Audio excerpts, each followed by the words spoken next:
While there are definitely some better choices to spend money on a combination beam flashlights, Imalent RS50 in 2022 still produces a smile on my face. With 8 XHP50.3 LEDs, fan cooling sheath and 321-700 cell, well, I still keep this flashlight in my collection. Interested why? Well, let's stay till the end of this video. Hello YouTube! Flashlight Enthusiast here. Today we'll be talking about the Imalent RS50, which is their first flashlight released, which features the cooling sheath. Well, for some reasons, I got this flashlight as it is, without any box, manual and other accessories, which I'll tell you just in a second. I got this one from Neal Gadgets for review after one customer declared some problems with this particular sample, and it returned from the Imalent customer service here to Poland. Well, Neal got some idea to send it to me for review purposes and send additional accessories that were missing. Well, it didn't went out that well. So instead of making this video 3 months ago, I'm making it right now with plenty of time to think about it. So this exactly was the set I was provided by Neal to review the Imalent RS15. As you can imagine, unfortunately, this flashlight cannot be even turned on with the set because it misses the battery tube. Obviously, Neal assured me that he will send it to me as soon as possible, but after 2 months of waiting, I finally gave up and asked my dear friend who has contact with Imalent to source some missing parts. So I purchased the battery tube, second charging cable, as well as holster. Now I could finally review the Imalent RS50. All things aside, guys, I don't blame Neal, and please don't take it as because of those adventures with him. I have some biased opinion about this flashlight. The flashlight itself is of great quality. Everything you expect from Imalent you will find in the RS50. Everything is smooth, well polished, the grip is great, and overall the flashlight is really compact for its size. I mean, without the sheath, this flashlight is definitely one of the most compact 8 emitter flashlight I've ever seen. Look how compact it is without the case compared to the already really packetable AceBeam X50. Although the head looks pretty similar in size, look at the body size difference. This thing is extremely compact, and that's probably why it heats up really fast. Let's show you the threads, because unlike other Imalents, this one actually features not the built-in battery pack, but rather 3 individual cells that you can exchange and charge externally. The threads are really well machined and smooth, well lubricated with proper O-ring seal to prevent water intrusion. So this flashlight meets the IPX8 water resistant norm, which is great. I'm not sure about the case though. And inside we've got 3 Imalent branded 4000 mAh 21700 cells, which are extremely long, so be careful if you expect it to charge an external charger, make sure they will fit. They do in my Vapcell S4 Plus though, so this is a plus. 3 really thick spring to lower the resistance, nice contacts, and although the head looks massive, it is quite light in my opinion. Everything works really smooth.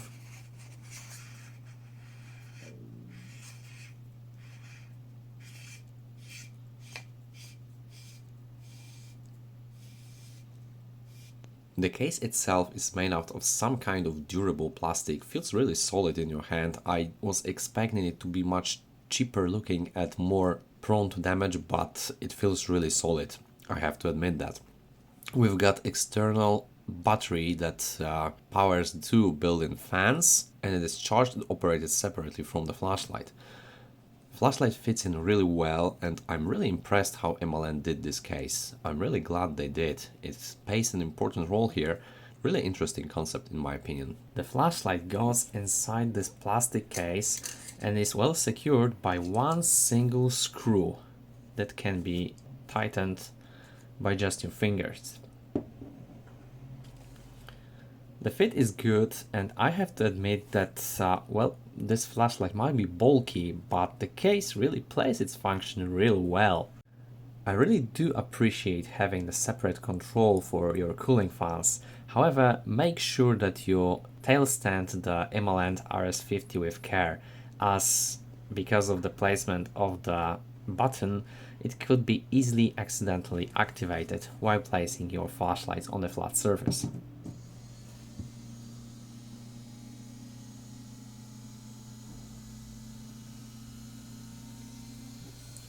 Happens to me all the time.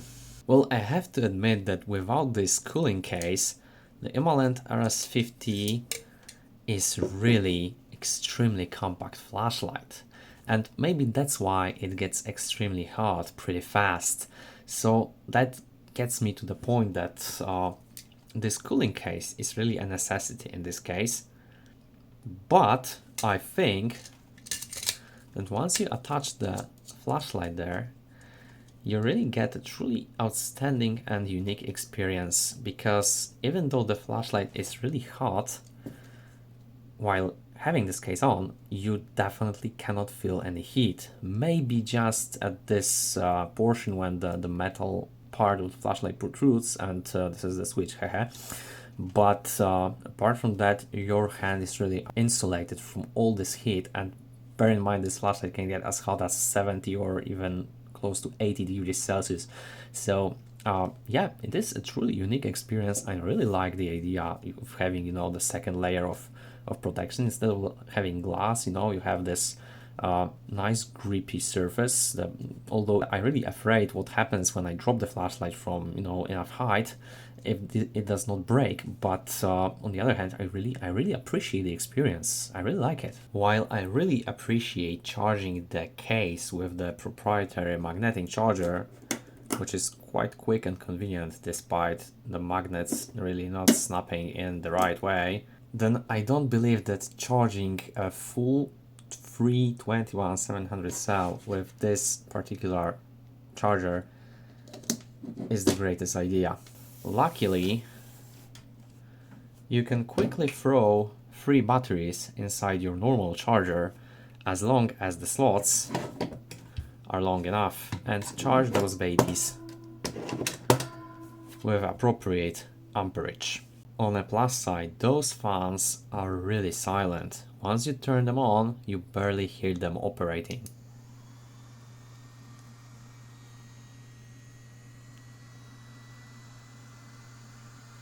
Looking at the reflectors down there, we've got 8 separate smooth reflectors sporting 8 Cree XHP50.3 high intensity and cool white. Those are really nice LEDs that gives you a great amount of power while simultaneously without any tint shift, and also nice clean beam with good amount of throw. So I think they are perfect for the mission of compact hybrid flashlight with enough combination of flat and throw. There are some reports that small black particles appear on the surface. In my case, actually, I've seen only one of such black dust on my LED.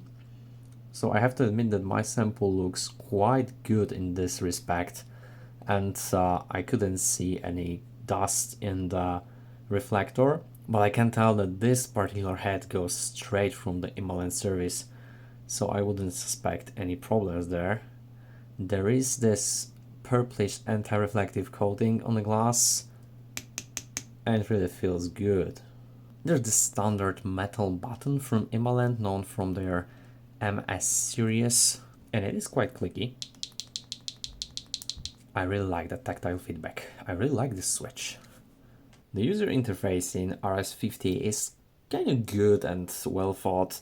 I mean, it's quite standard for other Imalents, so one click for on, one click for off. If you need to access the lowest mode, triple click, and you have the lowest output. It doesn't matter when you're on or off. If you go up 3 modes and then click 3 times, 1, 2, 3, you still go to the lowest one, okay? If you are on, it does remember the last used output, so hold the switch to cycle in the loop between different brightness levels. So 1, 2, 3, 4, 5, and then back up. Double tap for turbo output. double tap to hit the strobe mode, double tap again to go into the true output again, turn off the flashlight and turn on again to enter the last memorized mode. If you like to lock out the flashlight, then it will be indicated by those two indicators at the sides. If you have the shift, there are some holes to display them, so let me show you. 1, 2, 3, 4. And now 3 blinks of green LEDs here, and also if you tap the switch, they will lit up to show you that the flashlight is locked out. 4 times to unlock it, and then you've got 3 green blinks again to indicate that the flashlight is fully operational. 1 click again to have it on. There is also a second switch at the end of the cooling shift to activate the fans. 1 click for on, 1 click for off, and nothing else. Unfortunately, it does not feature lockout, and I really think it should. Here are my lumen measurements of the Imalent RS50. If you need more time, feel free to pause the video. Alright, so looking at the turbo runtime graph first, this is the cooled version, so I activated the fans in the case, mind you. So as you can see, we've got the step down right away from the start to around 9,841 lumens after 21 seconds, mind you. Then we've got like 30 seconds stable operation, and then another step down to around 4,233 lumen level. And then as you can see, obviously this is the older Imalent, so we've got linear output regulation with brightness dropping from around 4,300 lumens to around 1,300 lumens over the course of 58 minutes. And the flashlight, mind you, is stabilized at around 62 degrees. For comparison, here is the uncooled version of the same turbo runtime graph. So theoretically, the flashlight does not have any other regulation, but the temperature is different, right? So as you can see, again, step down occurred right away with around 8,679 lumens after 31 seconds to, and then another 30 seconds of stable operation, and then another step down to around 4,400 lumen level. Then again, linear brightening decrease, but as you can see, we've got another step down after like 12 minutes, something like that. And the flashlight body did stabilize at 68 degrees, mind you. So slightly hotter than the cooled version. Here is the high mode, cooled one, obviously. So as you can see here, we've got around 5,555 lumens after 2 minutes and 17 seconds before the slight step down to a little bit below 5,000 lumens, and then we've got linear output decrease over the course of 57 minutes, and the flashlight body did stabilize at 65 degrees Celsius. For comparison, here's the high mode but uncooled. Pretty similar performance, but surprisingly we've got a little bit longer runtime before the first step down, but flashlight body stabilized at 63 degrees Celsius, and we've got overall runtime of 1 hour and 33 minutes. For comparison, the cooled version was only 57 minutes. Last but not least, the middle two. First, the cooled version with fans activated. So here, as you can see, no step down whatsoever, just pure linear output regulation, and the brightness decrease from around 2,750 lumens at start to around 1,473 lumens after 1 hour and 29 minutes. The body stabilized at around 45 degrees Celsius. And then the uncooled version here, as you can see, we do have a step down in the middle, 55 degrees Celsius of body temperature, 1 hour 39 minutes of runtime. For quick size comparison with flashlights, I would compare it with in the Beamshots section, so RS50. Here is the Beam X50. So you can see pretty compact one, still similar or close to similar reflector depth. Alright, here is the Munker MK38, so slightly larger with handle, and will be also the XHP50.3 high intensity LEDs in there. Last but not least, we've got the much bigger Imalent MR90 with SBT90 LED.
All in all, I still believe the Imalent RS50 is a great concept of a hybrid beam flashlight that insulates your hand from the heat coming out of the head.